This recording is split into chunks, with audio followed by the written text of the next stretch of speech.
Madame, Monsieur, bonsoir et bienvenue dans cette édition. Voici les titres qui font l'actualité ce soir. Comment se porte la trésorerie des entreprises? Pour le savoir, un paramètre important, leur délai de paiement. L'IEOM s'est penché sur la question et a publié un rapport détail dans ce journal. Facebook, Twitter et autres réseaux sociaux plus accessibles ont modifié les habitudes des consommateurs. La presse papier est mise de côté au profit du web. Les nouvelles calédoniennes n'échappent pas à ce phénomène. Quel est l'avenir du seul quotidien du pays?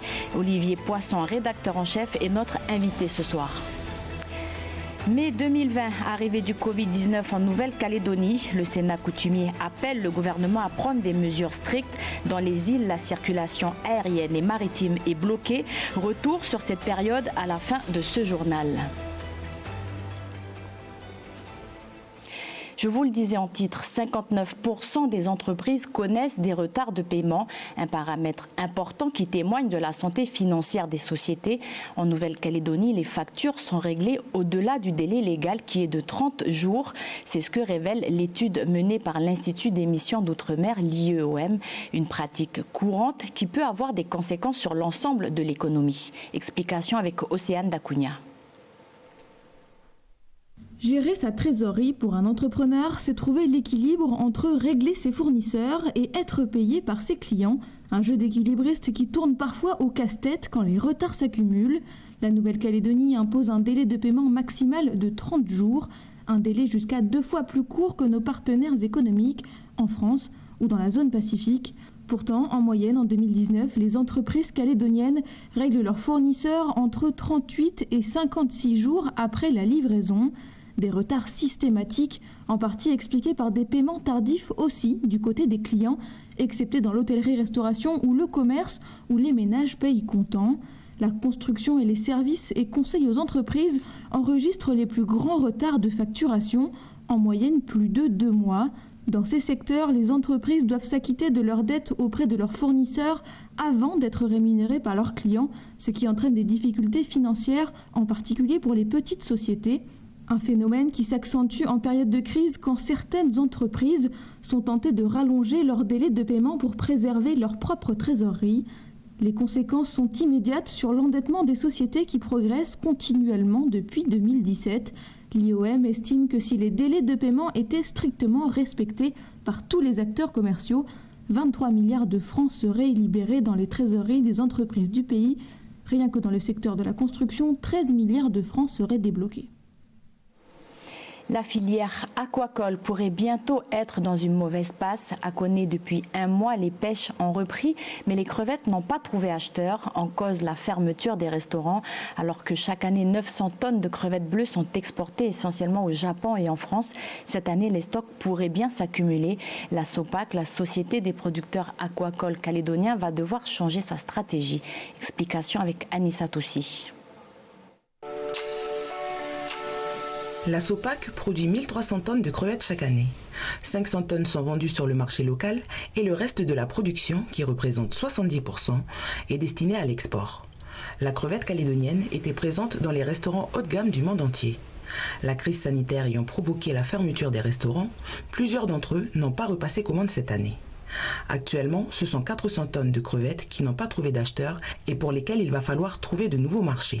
L'idée est de revenir sur des marchés métropolitains que nous avions abandonnés il y a 7-8 ans de ça, notamment les carrefours, etc., enfin, tout ce qui est grande surface, freezer center, etc., où nous vendions jusqu'à 400 ou 500 tonnes à l'époque, mais que nous ne pouvions plus alimenter ces dernières années parce qu'on était en pénurie. Ce n'est pas si simple d'entrer dans le secteur de la grande distribution, car les critères de qualité sont très élevés.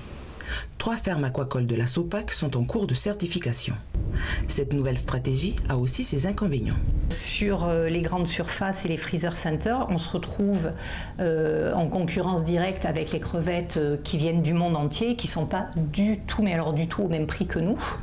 C'est-à-dire qu'une crevette d'Équateur qui est certifiée, qui peut être bio, qui peut être développement durable, qui a des cahiers des charges de toutes sortes, se retrouve sur les marchés à 600 francs. Nous, rien qu'en bord de bassin, on est déjà au double. avant même de les transporter jusqu'à l'usine. Le souci, c'est d'arriver à faire comprendre aux grandes surfaces, aux acheteurs, qu'il faut qu'ils payent plus cher. Parce qu'on a une crevette de qualité supérieure et d'un goût différent. Le rythme de production n'a pas diminué cette année dans les 15 fermes aquacoles que gère la SOPAC. Depuis le mois de mars, les récoltes ont repris et ce sont 16 tonnes de crevettes qui arrivent chaque jour à l'usine. Ces produits devront être stockés plus longtemps. 4 plateformes de stockage sont en place au pays. Une chambre froide à Koné, une à La Foix, 2 à Nouméa et une à Païta. Leur capacité de stockage varie de 200 à 350 tonnes. Une nouvelle plateforme verra bientôt le jour en métropole. Nos produits ont une DLUO minimum de 2 ans qu'on a poussé cette année à 2 ans et demi, voire 3 ans sur certains produits, puisqu'on a fait des tests de longévité avec des laboratoires. Donc en fait, on va pouvoir lisser comme ça sur 2 ou 3 ans et arriver à la vendre à un moment ou un autre. Et en extrême urgence, on serait obligé effectivement de brader quelques stocks et de les vendre au prix de la concurrence, c'est-à-dire à des prix franchement qui ne sont pas du tout satisfaisants.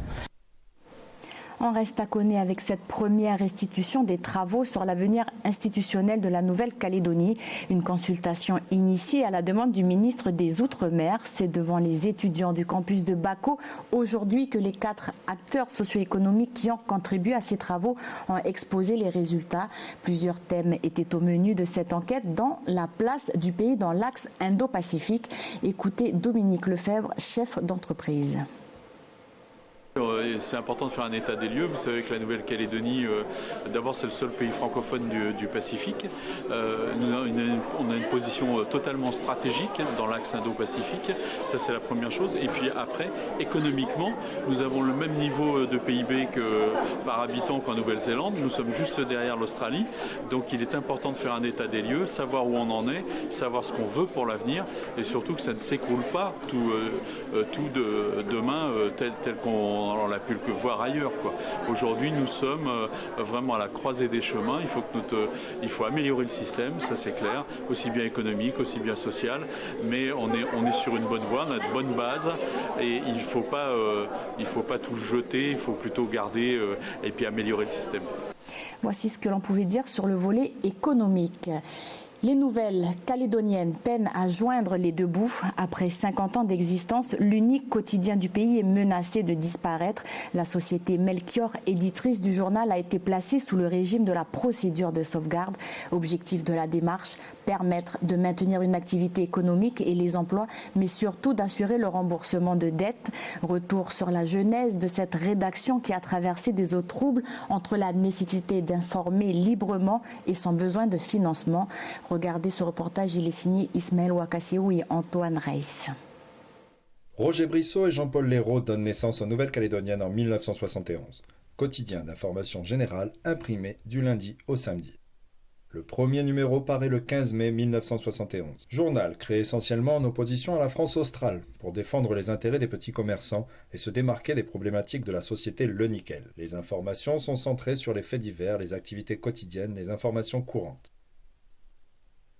16 ans plus tard, en 1987, les Nouvelles-Calédoniennes sont rachetées par le groupe R100, spécialisé dans la presse française à la diffusion des quotidiens régionaux et nationaux. C'est également l'occasion pour le quotidien de prendre un coup de fraîcheur, puisque la une sera dès cette année-là imprimée en couleur.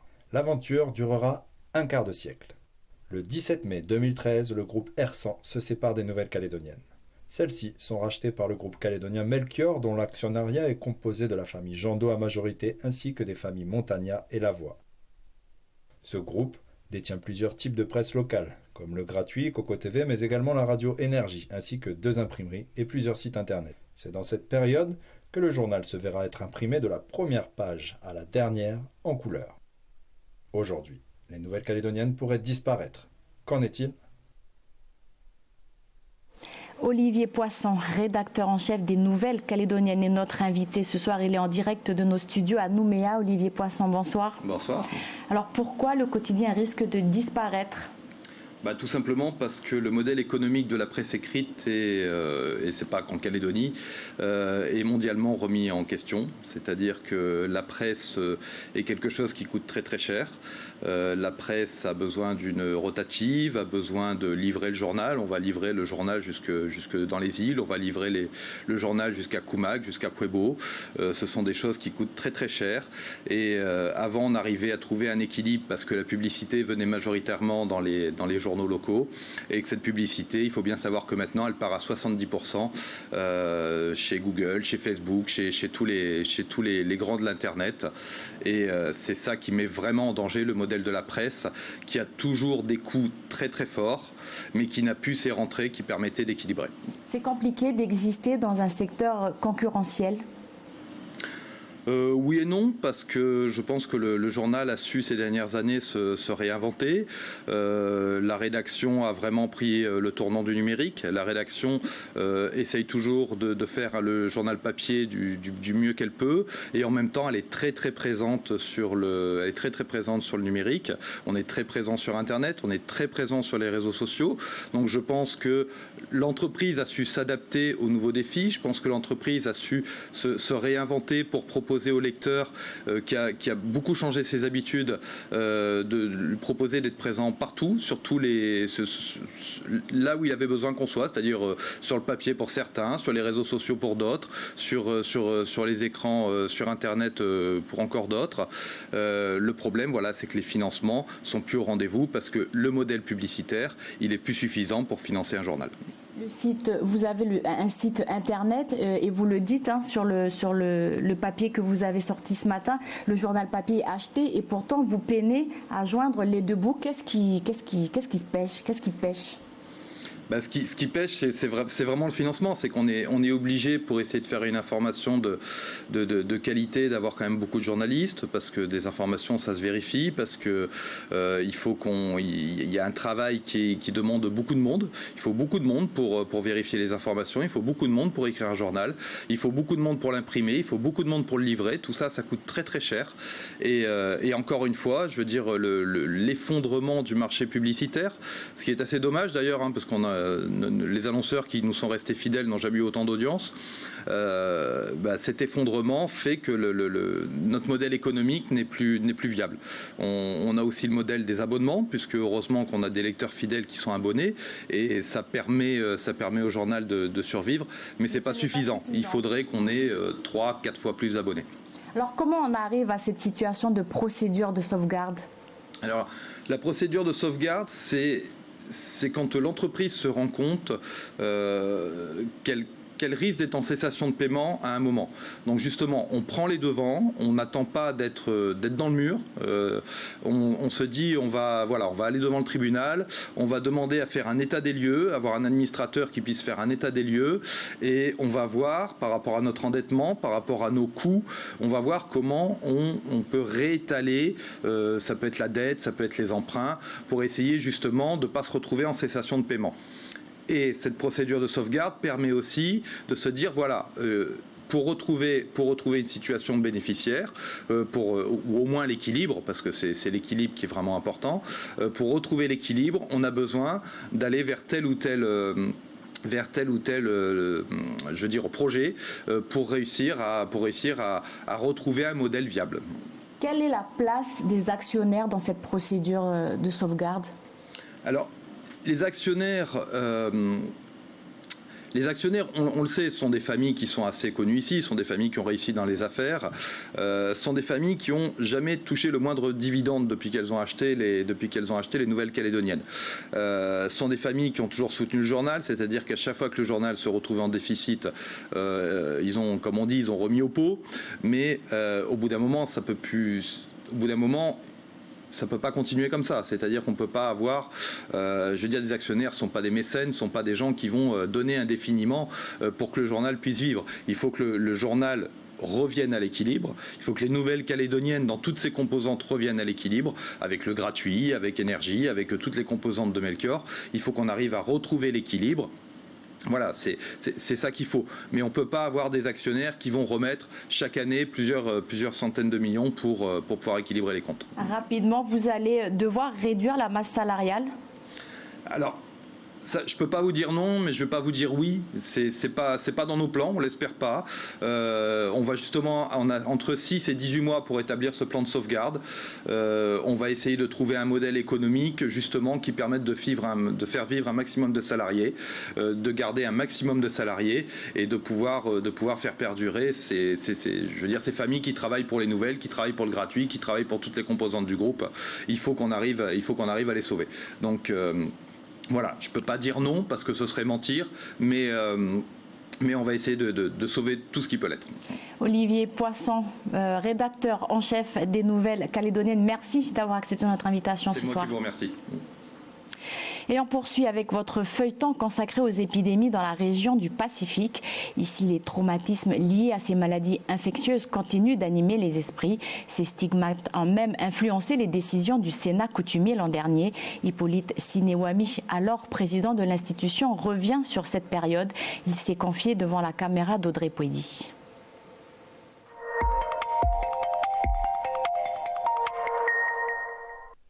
En décembre 2020, la Calédonie n'est pas encore touchée par la Covid-19.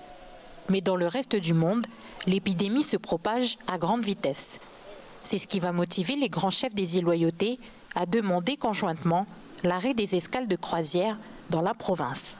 La crainte que la maladie rentre, ça évoquait déjà en fait les épidémies qu'on a connues de par le passé jusqu'à aujourd'hui. Donc ça reste encore dans les mémoires. Un mois plus tard, le Sénat coutumier lance un appel à la vigilance aux autorités calédoniennes. Pour éviter l'introduction du virus, l'institution souhaite que le gouvernement mette en place des mesures plus strictes, dont la fermeture du trafic aérien international. Un avertissement qui ne sera pas pris en compte par l'exécutif, mais qui sera réitéré le 17 mars à travers un communiqué. On va dire que c'est de la frustration et puis de l'incompréhension. Il y a ces deux domaines où nous, en fait, on va penser à la protection de la population. Et d'un autre côté, on va penser à l'économie. Je dis, on n'est pas contre les politiciens, mais on est une force de proposition, puis on est un complément aussi. Le lendemain de la parution du communiqué, 2 cas de Covid-19 sont détectés au pays. Immédiatement, la sphère coutumière s'organise. Le trafic domestique est stoppé à l'initiative des coutumiers. Certaines communes érigent des barrages à leur entrée. Des tribus se confinent elles-mêmes. Je veux dire, pour nous, c'est déjà trop tard. Donc, quelque part, il fallait qu'on sauve les gens de Marais, ou Lifou, Ouvéa et Tiga, tout ça. La crainte aussi qu'on avait, c'était que une fois que la maladie elle rentre, comment on va gérer la crise, tout ça là. Si des jours après le pays redevient Covid-free, la crainte de l'introduction du Covid-19 au pays continue d'animer la sphère coutumière. Aujourd'hui encore, le Sénat coutumier continue d'animer sa cellule de crise dédiée à l'épidémie. La suite de votre programmation sur Calédonia, c'est le retour de votre émission politique Tové. Falaye Ouedraogo reçoit ce soir Samuel Népeoun, l'un des candidats à la présidence du 17e gouvernement. Actualités politiques et avenir institutionnel seront développés. Vous allez également pouvoir découvrir une facette de sa personnalité. Voici qui referme cette édition. Je vous remercie pour votre fidélité. Belle soirée en notre compagnie.